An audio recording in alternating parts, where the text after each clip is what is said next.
That's going to be a lot of. I mean, we just saw a good display of what Yasuo was capable of. So I think Yasuo enjoyers definitely should not count him out, even though there's been a lot of talk about Aurelia kind of taking over his colors. Yasuo is not out of the picture as we look to be starting up round four, it seems, with an Annie versus a. Let's see what we got on the other side of the table. A Draven. Draven. Nice. These It's to be animations expected. of the spinning axes are Oh, so sweet. nice, yeah. So they've done a real good job of making this look very interactive and just pretty for us over here.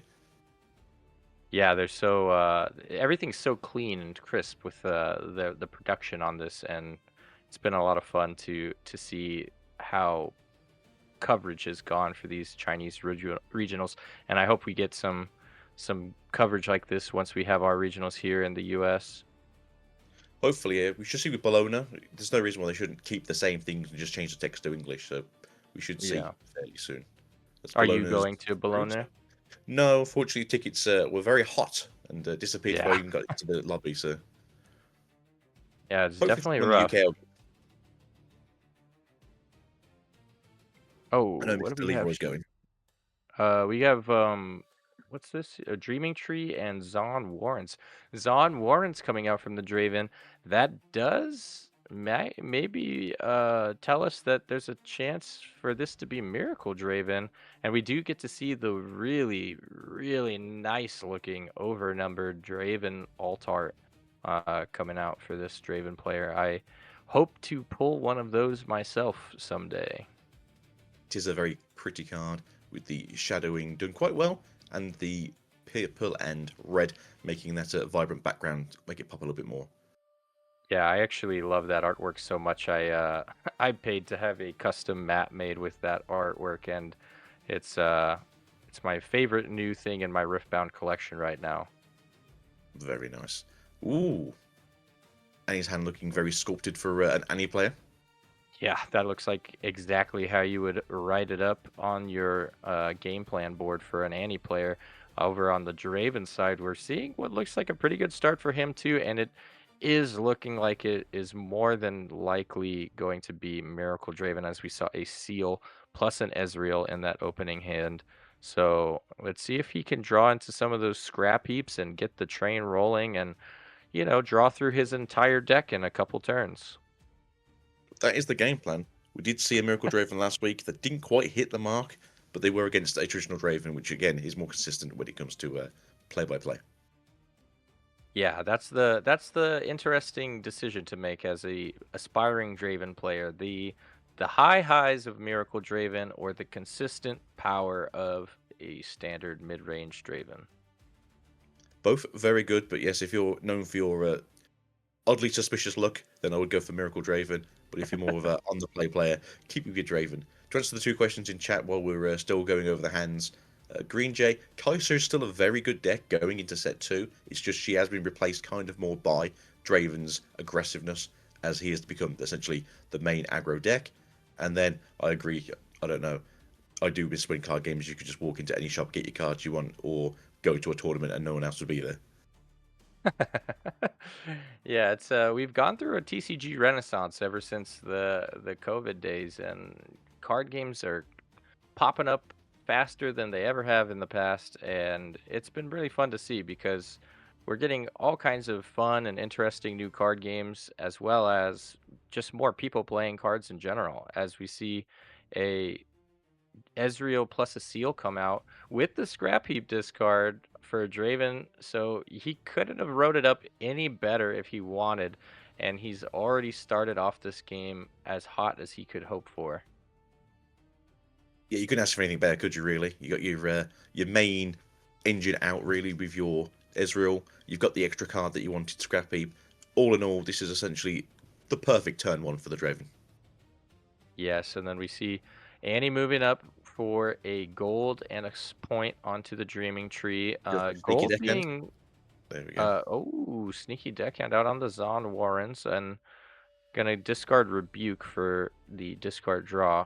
I am actually really excited to see how this Treasure Hunter and the advent of the gold being added to Annie improves the deck because cards like that Rebuke there and even their own Ride the Winds and things like that really start to keep you from getting to a high threshold of runes. But with gold being able to offset that, it might allow Annies to start playing some higher top end cards, maybe the Forerunner, or even some Annies could experiment further into Mind Splitters. We'll see how this Annie deck is built. I'm actually really excited to see how players adapt to set 2 with Annie, as I've been playing her a lot in set 1, and I think she's a really fun deck.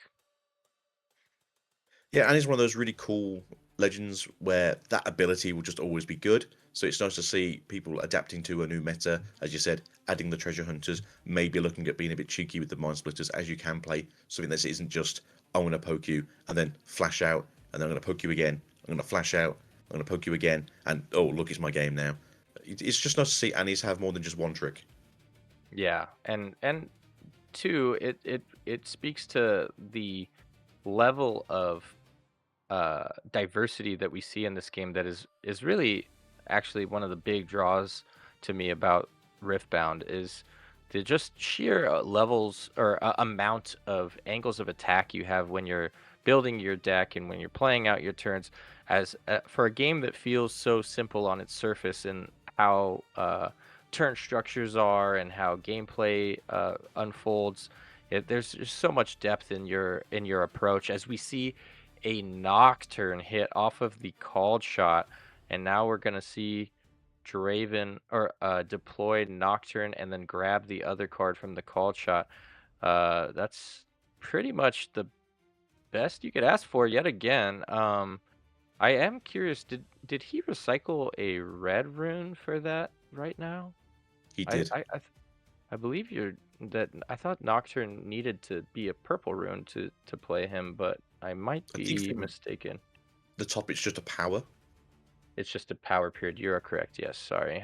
Okay, so we're getting some pretty early units out for Draven. The flash from the Annie gonna trigger the Dreaming Tree, get the draw, save both of her units. The classic that we're accustomed to from set 1, but now also getting an additional gold out of the deal from moving back the treasure hunter. So even more value from that flash, and Annie being one of the best heroes in the game to take advantage of flash. Not a lot of other purple decks have included it, and that's mostly because it's really hard to leave 2 runes up for flash explicitly turn over turn, whereas Annie with her hero power can almost always make use out of flash, and it's really cool to see how these players are evolving the strategies that we're accustomed to and going to see if this actually ends up turning out for Annie in a way where she can capitalize on this gold to, uh, try to stifle this onslaught as we see Draven's board just get bigger and bigger, which is even crazier to see with only 2 runes for the Draven player's disposal. Indeed. The funny thing about that with the Flash is the only other deck I've seen use Flash would be Irelia. But again, as you said, the only real deck that gets to take advantage of it really is Annie with those end of turn gain 2 runes back again. And yet Miracle Draven is halfway to where he wants to be. He's got roughly 13, 14 out in the field. Next turn he can just push out, take the Dreaming Tree, take it away from Annie. Overall though, looking really good for both players as a board set up on both sides. And Draven is ready to sort of throw down those spinning axes when he can. Yeah, it looks like both players are trying to kind of dance around one another, not play into one another's strategy too heavily. They're kind of still more or less feeling each other out on what their angle of attack is going to be here as Draven just continues to build up a board. And now we're seeing a tremendous rune advantage with Annie at 6 runes to Draven's only 2. It's going to be hard for Draven to do a whole lot, even with this stellar start he had. All of these recycles he's already done. He's really hindered his rune pull a lot here, so we'll see if that comes back to bite him. Yeah, I agree. That's the issue with Miracle Draven. You do kind of just eat your own runes constantly. But when your board is already twice as powerful as your opponent's, yeah, it's up and down, right? as he recycles yet another rune after finding another Nocturne that he deploys swiftly to Zon Warren to aid in Ezreal's defense, but another cleave comes out from Annie, pumping this treasure hunter sneaky deckhand all the way up to 8 against the 7 from Nocturne and Ezreal. So one sneaky deckhand is able to take out 2 of Draven's units, and that could be pretty backbreaking for Draven, as he is now down to just 1 rune after that recycle to bring out Nocturne. I think Draven's too far behind now. There is 30 months still left on the base for Draven. But the Annie is a little bit more of a situational issue. And as you just said, they do have a big new red mecha card in the hand, very similar to how Kaiser's also running it. And what's not to love about a 6 cost that turns into a free 6 cost? Yeah, there's not much to complain about when you get a 6 drop that makes another 6 drop essentially, as Annie goes ahead and deploys the champion unit to pick that flash back up. And this is exactly what we've been discussing about why Annie is so good with this card, because she's able to pick it back up with the confidence that she knows she's going to get value out of it immediately this next turn, barring anything like a hard bargain. But we know more than likely we're not going to see a hard bargain come out with only 3 runes on a Miracle Draven deck. So she's going to be able to protect these units and once again trigger the Dreaming Tree and trigger the Treasure Hunter to make another gold and get another draw. But the hard bargain does come out. Oh my. So hard bargain actually stifles the flash, and we do still get the draw from Dreaming Tree, but now Sneaky Deckhand is no more, and we will get a draw for Draven Leader effect, as well as the discard draw for Conquering, which of course is the scrap heap to allow him to draw 2. So all of a sudden things looking really good for Draven as he clears the Treasure Hunter as well. That is the issue of Annie. They are quite ruin greedy, to be fair. And as you can see, they generally will tap out each turn to only gain back those 2 ruins. So that oddly timed hard bargain is actually perfectly timed. Yeah, you almost would be willing to bet the house on that not being the outcome of this turn as the Annie player, when your Draven opponent only has 3 runes up, that they would be using them on on an offensive hard bargain like that. But it ends up being pretty backbreaking, as it essentially killed 2 units for just 2 energy on that hard bargain, and now we're getting to see uh, a big defensive hold setup established by Draven, utilizing these seals to get both of his battlefields defended by a hidden card. Perfectly. So we know one's a switcheroo. I'm under the impression the other one's also a switcheroo, as I didn't see a Tide, Turner, or a Fight or Flight. So this should just be essentially, if you come with something bigger, I'm just going to take it back from you. Yeah, and we have Draven with a little bit of a book in his hand, as he has a big hand advantage doing all of these discard draw 2s from the scrap heaps. So anytime you're thinking that the Draven might not have it, the odds are he probably does. So Annie's going to have to be worried about, especially after getting blown out by that hard bargain, about something, the answer being present for whatever she tries to present. So she's going to have to play a little bit more carefully, as she does just elect to take a setup turn, establish the Forerunner, and pass it over so that she can try to mount a comeback and get rid of this board that Draven has amassed. But now that Draven is looking at a pretty stacked hand and what seems to be another Ezreal coming out, it's going to get increasingly harder for this Annie player to be able to overcome the overwhelming advantage that Draven is likely to gain this turn. Exactly. We haven't seen any of the rosters yet, so they're either hiding in the deck still, or they are just digging deeper for them right now. Go for the hard bargain, I believe. So they can't pay for it. No Paying the digging full anymore. 4, yeah. So I think that's denying perfect. the draw, and that seems kind of innocuous, but it could end up being a big boon for Annie. As you mentioned, we don't see the Rasa yet, and he might be running out of gas in terms of relevant units to deploy, as he doesn't, with already two seals out, he doesn't have a lot of cheap units, and the call shot being denied means he's not getting to get the amount of cards necessary to play to reduce the cost of his battering rams and get more units on board.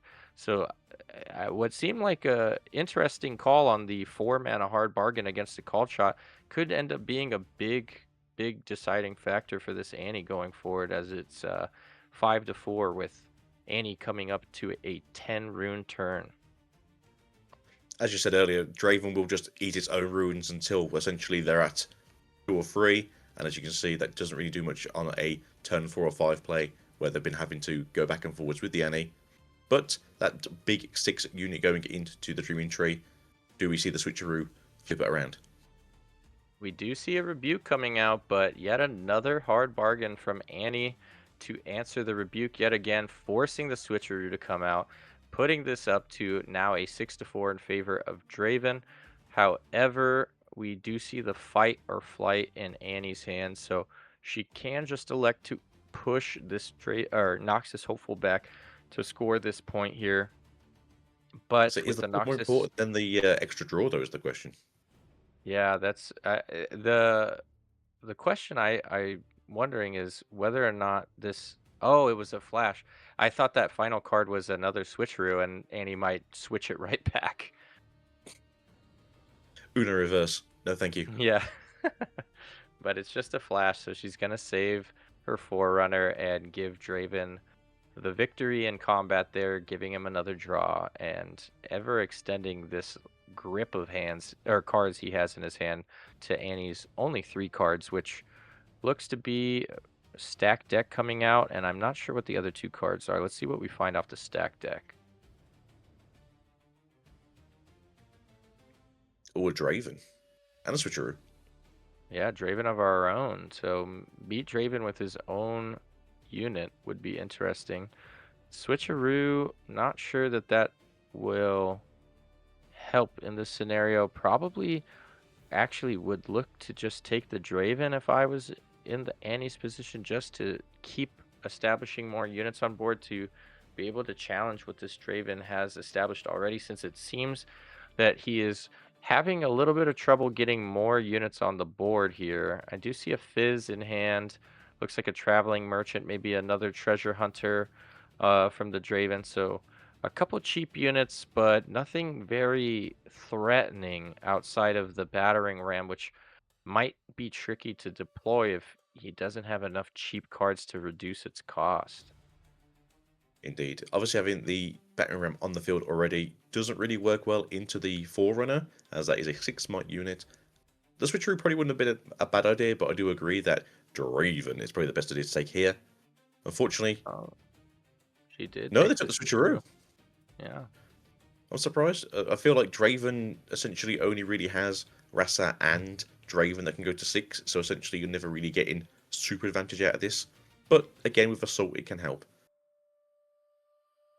Yeah, and we also haven't seen the Rosses out there from Draven like we discussed before, so maybe she's thinking that this will be something that she can utilize to counter the eventual Rasa, as it's likely that one will have to come out sometime soon, as Draven has probably gone through 60% of his deck at this point, as we're actually going to see it deployed right now with a switcheroo coming out for the Annie to get over this Forerunner, or I'll take it. Why Noxus not? Hopeful.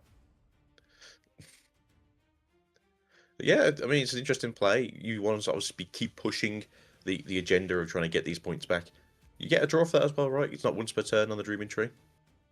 Yeah, I did not see her draw a card though. I believe that you're right. She should have drawn one for the Dreaming Tree targeting, unless no, Dreaming Tree is only It's once once per per turn, yeah. turn. Yeah.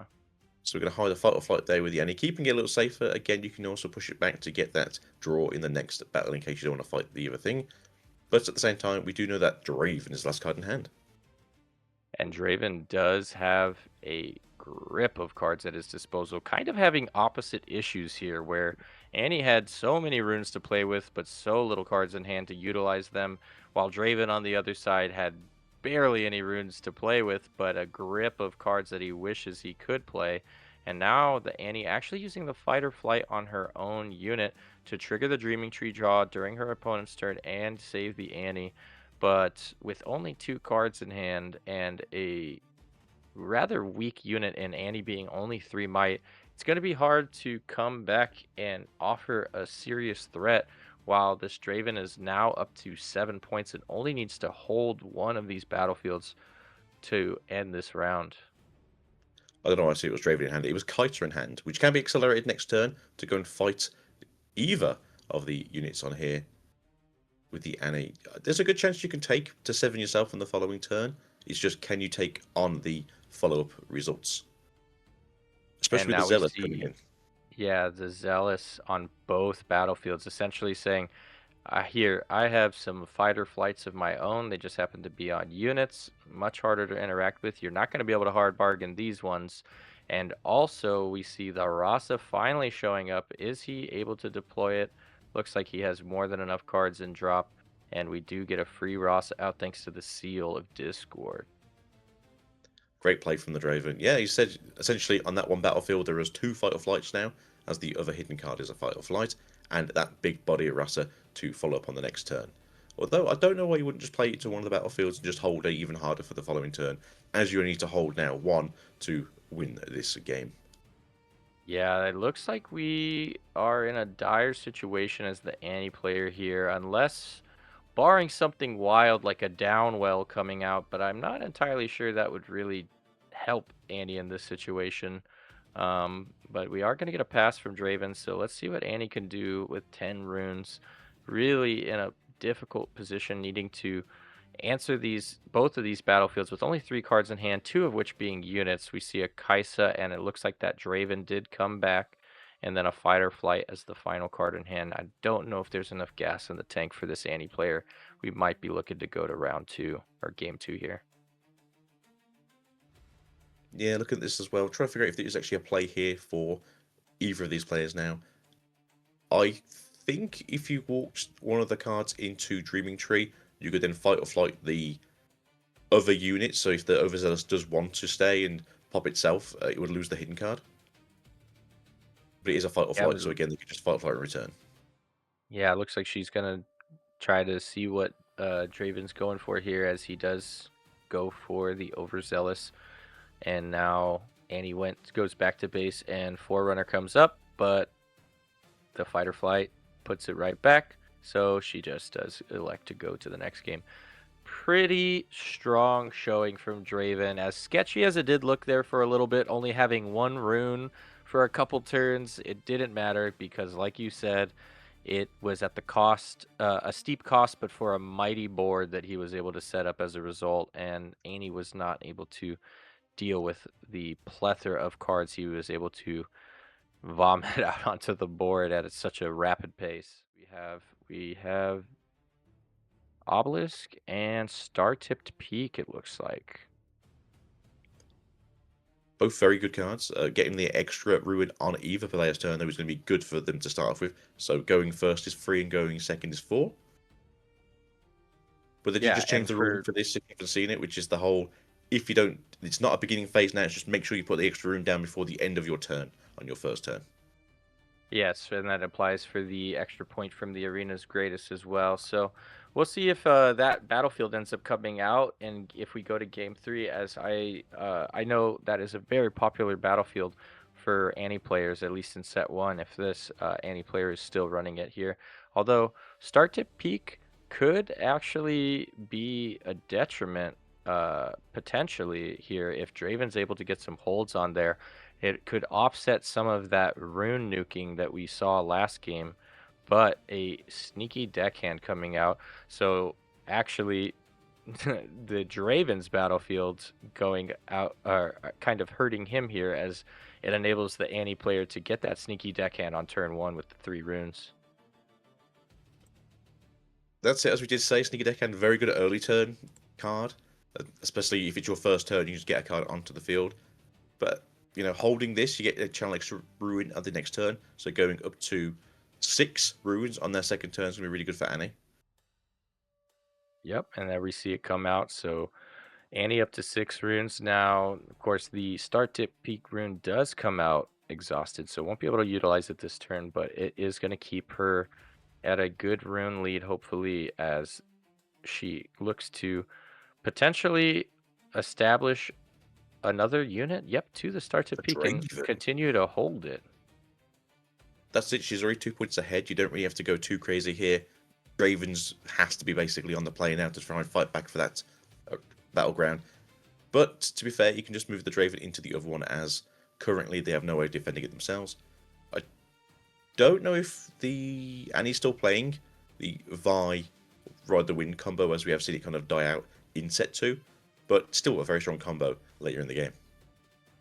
Yeah, Ride the Wind with Vi has been such a overperformer for Annie in set 1, but unfortunately, with the increase in set 2 of Purple's popularity, it is a lot harder to get that combo to resolve when there's so many fighter flights and rebukes coming out, and we see a called shot come out from Draven as he floats the 2 runes. No Ezreal to get that nice cheap second repeat on the called shot. He looks to put the switcheroo to the bottom, and now with what looks like 6 runes at his disposal, let's see how he decides to attack this star-tipped peak, as it doesn't look like he has too many combat tricks, so he'd kind of be priced into using these fighter flights. There's a potential here that he could throw the Draven at star-tipped peak and attempt to bait out the rune recycle on the defending Draven, and then just fighter flight it back, but no, he's just going to go over to Obelisk of Power and get his free point. Yeah, I think it's just the easiest thing here to do is get your free point, hold it with a Zealous. We did see off the called shots grabbing a fighter flight as well as the traveling merchant that you can see in hand now. Overall, though, I'm fairly happy with the choices for the Draven, because you don't have to contest that other battlefield until essentially the final point. But getting out an early battering ram is very good for Draven, even if it did cost nearly 4 ruins. But overall, I think they're both in a good position to sort of hold out for the game, at least for another turn or two. Yes, and then we're going to see another start to peak rune for free coming out for Annie. So Annie all the way up to, what is this now? 10 runes already? 9 runes. And with 9 runes up, she could start establishing some bigger creatures. She does have a Forerunner in hand. I'm not seeing Mind Splitter or anything like that out or at her disposal, but the Forerunner could come to set up an even bigger hold on the start tip peak. Or we're seeing, oh wow, a Oh, piercing light. I believe she also repeated it as well. So, let's get the damage out. Wow, so gonna be able to clear out everything except the battering ram after on that repeated piercing light.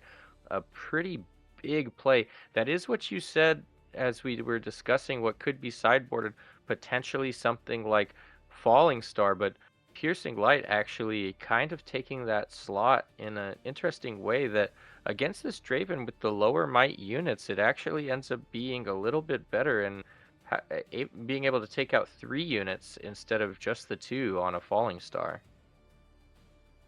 Exactly. It just seems very strange right now to run a Mind Splitter into the Miracle Draven specifically, just because the hand size can be so big, and not every card's a combo piece, but you can't take enough cards out of the hand to make it less of a combo piece.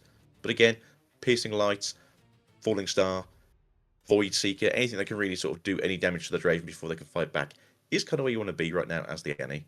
And being at 4 points to 1, great position. Yeah, and we actually do see a Blood Rush on the Draven, which I'm a big fan of that card in these Draven lists that are utilizing Ezreal, as it essentially makes it a better version of Cleave, giving you the ability to be a 1-for-4 assault buff. But it looks like he's not going to go for that, as he doesn't have Ezreal available anyways. And now we'll see what he elects to attack here with this battering ram, as he does have the ability to take out the sneaky deckhand for free, basically, or try to go for the 2-for-1 special over at Start to Peak, but he is just going to go for sneaky deckhand over at the obelisk. So I can't exactly see what's in the hand. We know there's the Forerunner. There is a Sort of- switcheroo. I mean, that would work. Yeah, she could go for the switcheroo here. Let's see. Because if you can just keep Draven off for another 2 turns, they're just... Okay. Fair enough. I'd have probably gone for the switcheroo, tried to keep him going. Next turn you go to 6, and then it's all for Draven, just either give up or go to game 3. Yeah, I'm actually wondering if we're gonna see Fizz come out. Oh yeah, looks like he's going for the Fizz. What spell is he going to elect to play? Is he just gonna use stack deck to find another card? Yep, he's I just think so, gonna yeah. use Fizz as essentially a stack deck on a body, which is never bad, as we see him look at a call shot, a battering ram, and a scrap heap here as his options. So right now you probably do want either the cool shot or the battling ram, just because you need to start doing something with your units. It's your game to sort of lose at this point now, going 4 into 2. They go to 5 next turn. Forerunner comes down. You got a big 6-mark unit. Although he does have all 3 fight or flights in his hand, so Draven's not really in the worst position right here to sort of combat the board, as we said earlier. So maybe pushing out the 2 units on the peaks just to push in the Fizz couldn't be the worst play here, but again, is it something you really want to be contesting? Yeah, and then he did elect to pick up the called shot off of his stack deck and throws down the overzealous to go along with his battering ram, and on top of that, he's gonna hide a fighter flight. So we're once again seeing a double fighter flight essentially set up at a battlefield to really insulate it against being conquered by an attack by this pouty Poro. But we do have quite a bit of runes to work with on Annie, and they just keep getting higher, as that is now, I believe, the 3rd free rune she's gotten off of Star Tipped Peak. So really mitigating the power cost of her cards by making these free runes off of Star Tipped Peak. It's actually turning out quite well, this choice of battlefield for her this game. Yeah, it's really coming clutch. Obviously, very lucky to have the sneaky deckhand first turn, and the Draven giving away the Obelisk of Power. But again, you've got 10 runes, throw down the Forerunner. You've still got 2 more runes to draw next turn anyway, and then your last 2 for the following turn after that. Again, it's your game to sort of lose at this point. But as you can see, they are going to crash the Pyro into the Overzealous Fan, which makes a lot of sense. You want to try and keep away the extra fight or flight, and there's no point using the original fight or flight just to get rid of the Pyro. Ah, we're gonna see a Oh. flash come out to move both units back and give her the ability to attack with both into battering ram. Now, kind of actually coming out on top here, as the fighter flight can only move back 1, so we're gonna see the Draven unit effect come out to pump it up to 6, which would probably prompt that fighter flight to come out on the Draven, leaving just the Tide Turner. But Annie does have a fight or flight of her own, I believe, so we will more than likely see that come out to move this battering ram back and take the point, putting her up to 6, getting her to that threshold where she could. Oh, it's actually going to be the switcheroo we saw earlier, so we're even better. We're going to remove the battering ram as a factor, and now Annie at 6 points can go for the game next turn if Draven is not able to answer this board. That was a really smart play. No, I really like that. That was really, really good. But as you said, next turn, it is the turn to win. The Fizz will just crash into the Tide Cooler if there's nothing else to do. So it could just be an issue now of holding out to get to the 7th point will be the plan on the following turn. Go back to the peaks, put the Forerunner down on the same battlefield as the Draven, and then just hope that they can't get over you Ooh. for 10 mites. Big hit by getting this Nocturne off the stack deck as well as the Ezreal. So not only getting the free Nocturne, but now going to be able to throw down the Ezreal, draw some more cards, and then more than likely also play this called shot to look for even more answers. And now all of a sudden, Draven is looking a lot more threatening, as he might be able to find something to actually stop Annie from running away with this, with Annie only having one card left in hand. Yeah, I mean, I really like this as well. Ezreal coming down. Fight or Flight is probably the best card to sort of throw away here. It's a very powerful card, but it's the only card you really want to remove from the hand, as you want to keep the Noxus Legion card there. There you go, Fight or Flight goes down. Just so you can then draw 2 into a Oh, Overzealous there's the again. Nocturne.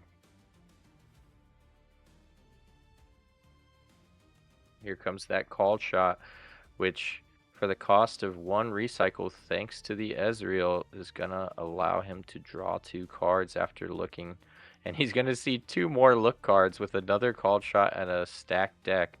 I imagine he takes the called shot of the 2 here, but we'll see if he ends up going for the stacked deck instead to not take away so many runes. But he actually has a lot to work with this game compared to last, so I imagine he picks the called shot here. I'd also imagine looks at the cool shot as well. Looking at 4 instead of 3, getting 2 draws. Very good for this deck.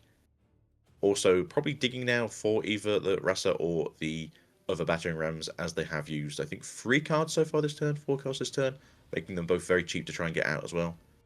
Seals isn't a bad card, but they're taking the scrap heap. We did actually see him take the stack deck, and stack deck plus scrap heap off of that called shot. So going to play the stack deck instead, doesn't want to get rid of the runes. And we do see Rasa, Bryn here, and Ezreal. He has enough here to play the Rasa for free. So yep, he is going to pick the Rasa. And will we see Rasa deployed immediately? More than likely, yes. But with only 2 runes left, not a whole lot to actually mount an offensive here. Just going to be able to move Fizz up to try and take out this Tide Turner, which he promptly will. Nothing in response from the Annie. So now it's up to whatever Annie has off the top of her deck to hopefully get this Draven to be able to double conquer next turn and end the game. But with a Rebuke now in hand for Draven, it might be not possible for Annie to end, actually, and we could end up seeing Draven mount a comeback. Yeah, full possibility. Just put the 3rd Fight or Flight down on the field. Overzealous for a secondary Fight or Flight on the field, and then obviously the Rebuke in hand for the follow-up play. I don't know how I feel about this fully. Part of me is like, I wish he'd have put down the Rasa on the field, because it's still very hard to get over 9 Might and a Fight or Flight, but maybe Draven sees the lines that I don't. Oh, we see against the odds from Draven, or from the Annie player, which is actually in this scenario pretty strong, given that there's 2 units on the board. Gets the +4 might for only 2 energy, but like you said, we have double fight or flight on that battlefield, so it's going to be really hard to get through that defense with both the overzealous and the hidden fight or flight, and nothing to accelerate any units out for the Annie. She could deploy her chosen champion here, but there's not a spell that I think she can really pick up in this scenario that is going to help her deal with this current board setup that Draven has. Let's see what she goes Maybe for. the Piercing Light might be Light. the one. So she is going to pay and repeat the Piercing Light, it looks like. And let's see where these shots go. More than likely, we're going to take out... I'd almost want to take out the Ezreal over the Nocturne, even though the Nocturne is more might. I feel like you'd want to go for the Ezreal just to stop that reduced repeat cost and kind of prevent any more extra value happening from that Ezreal. But the fight or flight coming out in response to move back the Fizz so that it doesn't fizzle after clearing both units. But actually, it didn't clear the overzealous. I wonder what the targets were. The target was the Fizz, which then got removed from the battlefield, so it's no longer targetable. But the back row of the Nocturne still gets taken out because it's the secondary effect of the piercing light. So both targets were originally taken, but only one target could have the damage then given to it. So both shots went towards Fizz. Okay, interesting. Yeah, so ends up being only enough to take out the Nocturne, and now Draven actually is looking like he's in a pretty good spot to potentially make a comeback here as he moves in with the Fizz, casts a Rebuke to get rid of the Draven. And is this just going to be a... I'm confused on why the Annie player Must be showed their confused. hand there. I don't know if Rebuke sounds like sabotage in Chinese, but it's the only card I could think of. Yeah, I was almost thinking that was like a scoop, but no, we're just a little bit of confusion. But we are back on to Draven's turn, who's throwing down a Noxus Hopeful to go along with this Overzealous.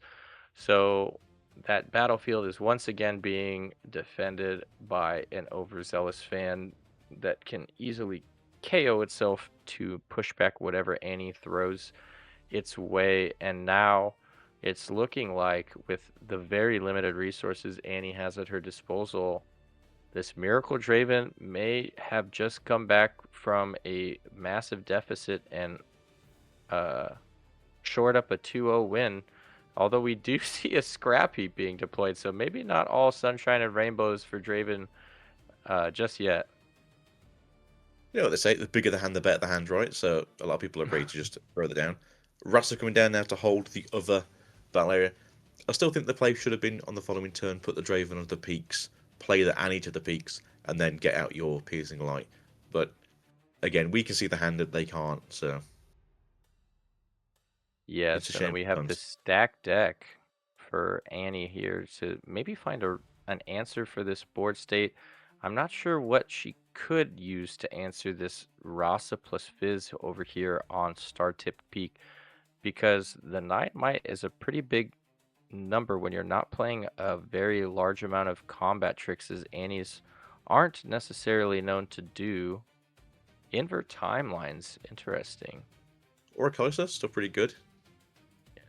Kaisa, Bryn here. Bryn here's not gonna be enough. It is a card that could be a linchpin in locking up this game for Annie, but does she feel like she has enough time to take the Bryn here, set up this turn, and then go in next turn with the Bryn here to stop any of the combat tricks from Draven?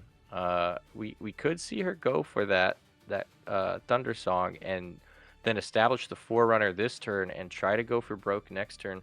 We'll see what she goes with off this stack deck. Me personally, I think she goes for the Kaiser, which she is. You throw the Annie into the Obelisk. They trade with the Overzealous, and then you push out the Kaiser to then go again into the Noxus, just to clear the battlefield, so they can't hold to 7. Okay, so it looks like we might be seeing that exact play come out as the Kaisa does come down accelerated. Oh no, totally different. We were... They do have the Might card, so maybe that's what she's thinking. Yep, there you go. Yes, yeah.